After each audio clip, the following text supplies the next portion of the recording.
I just discovered there's a little food garden here right behind the tennis court, so I'm gonna give you guys a little tour around. The reason I'm dressed like this is because I just got done playing tennis with my cousin, and look at this plumeria. Ah, it smells so good. Anyway, I'm really excited about this. Let's show you guys around. So this is the area you can kind of chill, and then that's the tennis courts there. And then right over here, got a little food garden going on. I hope I can identify all these fruit trees for you guys. So they used to have a little food garden out here, but they didn't have that many fruit trees. They've only recently put in more fruit trees. Ooh, I didn't know that. I think this is a longan dragon's eye, and the leaves are actually really fuzzy on the bottom. It's so nice. Yeah, you can see these trees are newly planted. You can tell just by the size of them. There's another longan, the chili right here. These are, you can tell they're like spicy chilies, these like tiny little pointy ones. This is, I believe, is a mango, but sometimes the only way to find out is to, that's a mango. It smells just like those green crunchy mangoes that they like to pick, like kind of like underripe, so they're still kind of crunchy, but they're still a little sweet, and they dip it in like a fish sauce or like a chili and salt. All the herbs and veggies that's growing in this garden can easily be picked to pair with a popular Vietnamese dish. Bánh xèo, some call it like a Vietnamese crepe or pancake because it's like a batter that either pan fry, or nowadays people like it super crunchy, so they do deep frying with it, and then you put some like bean sprouts and proteins or whatever you like on top, and then you would eat it with a bunch of jungle plate, basically foraging or whatever you have available in your garden. They like using a lot of the tropical fruit trees, the tender leaves. So the newer growths, like the Amberilla, actually has like a tanginess to it, but it's so good when you pair them all together. A sour alone or spicy alone, or even especially astringent alone, may not sound very palatable. However, when you put them all together, it just creates a lot of excitement when you take that bite. So here we are, we got the Amberilla. You can see it is a tiny little sprig right there. And oh my God, it's just so good. It's like putting a little bit like of tropical fruity sour candies. Very little bit of sweetness, a lot more sour, but smells kind of like pineapple. Let's turn back around and show you guys more fruit trees. This could be soursop, something like in the custard apple family. Papaya, and they got these covering it up, the fruits in case of like pests and rodents.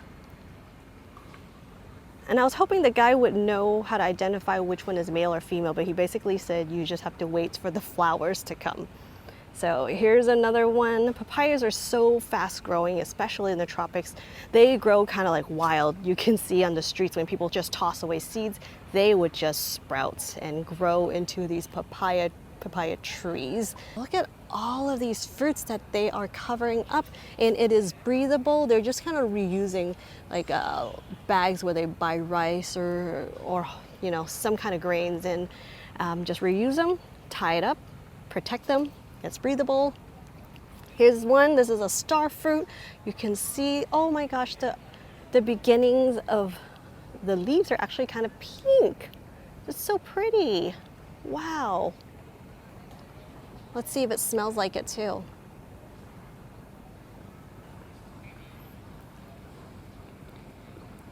Okay, this one's astringent.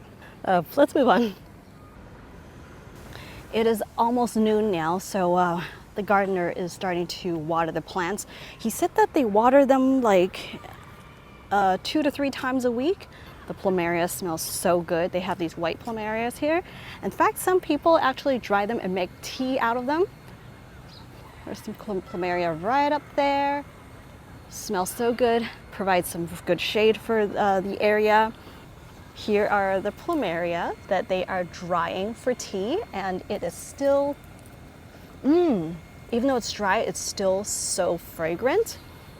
So yes, plumerias are edible. As we turn around here, this one looks like there's I forget the name of it. It's like Chinese almond or something. We use it for tea. So you harvest and dry these tiny little flowers that smell really good for tea. Floral, and then usually in Vietnam you would find these crab claw herbs. You can see they grow really well in the shade, and they just kind of trail along. Like every time when the stem falls down, it's just going to send some roots down, and then they'll continue growing. I recently did a second episode at Jefferson, the American Expat's home garden. If you guys haven't checked out that one, I'll link you guys down below. Check it out and you'll see what I mean about how easy this herb grows around here. Here's some sunflowers. When I came here last week, the sunflowers were going. Right now, they're a little stressed. They are finishing up just like the rest of them have been. These are the beautiful plumeria. Oh, it smells so good. Super fragrant. Plumeria. Another soursop. Amberilla is flowering right now. Oh my gosh! I so want to grow this in the US. Even if they are more sensitive to the cold than other tropical fruit trees. Even if they don't fruit, I'm still okay with just enjoying the leaves because they really taste that good to me. It's like a taste between like a green mango and a pineapple.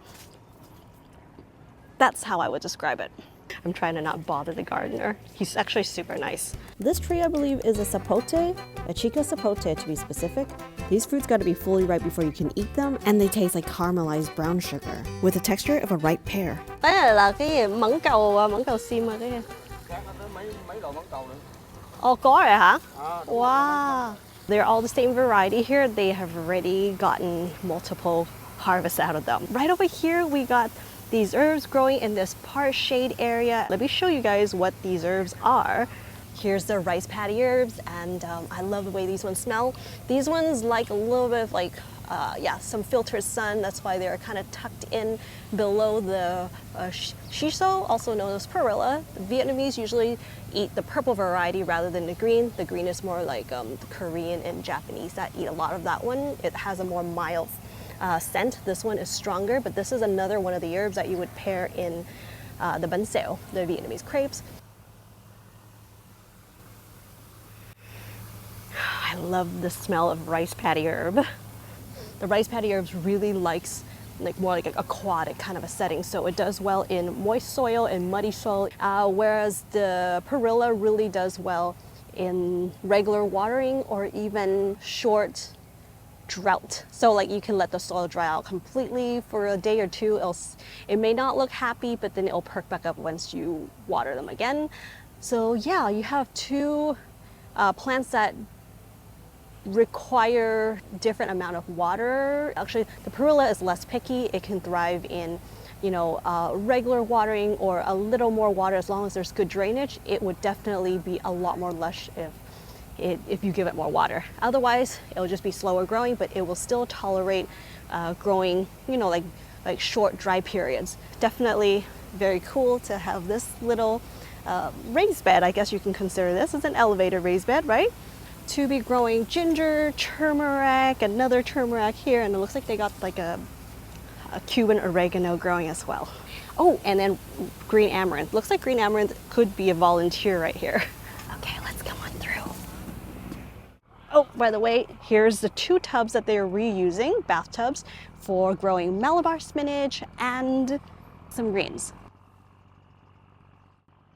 So in this pot, there's an ornamental plant here being the main focus, but then they got some kind of, could this be like a cucumber or something growing here, just providing some shade on the bottom, but also really good use of space.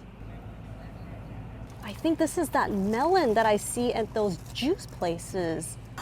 It is that melon. Look at that. That's so cool. Let me show you guys up close. And they got sweet potatoes growing in here. But remember, sweet potato leaves are edible. Look at all these greens that they're growing in these styrofoam boxes. This is very common, use of just upcycling materials out here. Looks like they got some little plants starting right here. Until they're ready, they can transplant them. Various veggies. They got like yao choy, bak choy, like just all kinds of like Asian leafy greens here growing. And they got these stacking planters that they have spread out to grow this way. Every time when I walk into these gardens, I just wish I carried some packets of seeds that I could give them. In fact, you know what? Let me see if I have any the next time I'm gonna come back and give them some seeds. I am sweating like crazy here. All right, more mangoes. These look a little bit older. I'm gonna try to stay in the shade some more because the phone got so hot it turned off earlier. So you can see they got this ready for mulching. This is hay or straw, I'm not too sure. And then they use cocoa coir and rice hull as their the base of their soil mix. And then there's pig or pork manure. Look at all the soil and fertilizers that they used up. That gardener has been working really hard. Look at that. Looks like he just added some fertilizer in. Last week I saw that it was some straw or hay as a mulch on top, but now the mulch has been covered up. You can see got some fertilizer on top of it already. Bougainvillea growing. Adds a really nice pop of color. Look at that. It almost glows. Let's show you guys along the backside here. Isn't that cool? I love that we're seeing this like urban garden with the cityscape. And let's not forget those cannonball fruits. These fruits sure look cool, but they are not edible. Just thought you'd enjoy their beauty. Let's show you this really cool bean. Okay, now I'm in the shade. It feels so nice here. So this is the type of bean they actually, I don't know if they actually eat these beans. I've seen that they eat the flowers raw or cooked. They throw them in like stir fries and a lot of times in soups. Just like in a hot soup, they just kind of steep it in there. Yeah, but they have all like this type of bean trees lining in a row along this path. It's like there's that other bean again. There's a few more coming up there. Yeah, but ooh, my sweat is dripping into my eyes.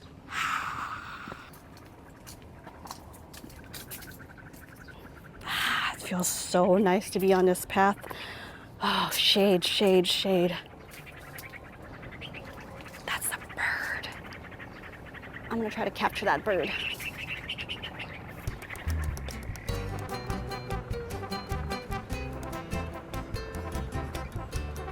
I've never seen the seed pods of plumerias. They look really interesting. Almost looks like something you can eat, but I don't know if you can actually eat them. So please don't try unless you're sure that something is edible. Or let me know if they are edible, if you don't know anything about them. Oh my God, it smells so good.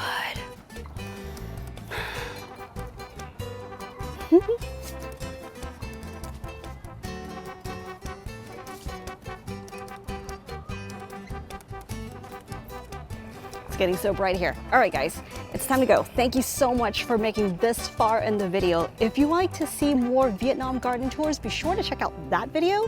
Like and subscribe to this and hit that bell notification so you won't miss out on any future episodes. I will see you right back here in the next video.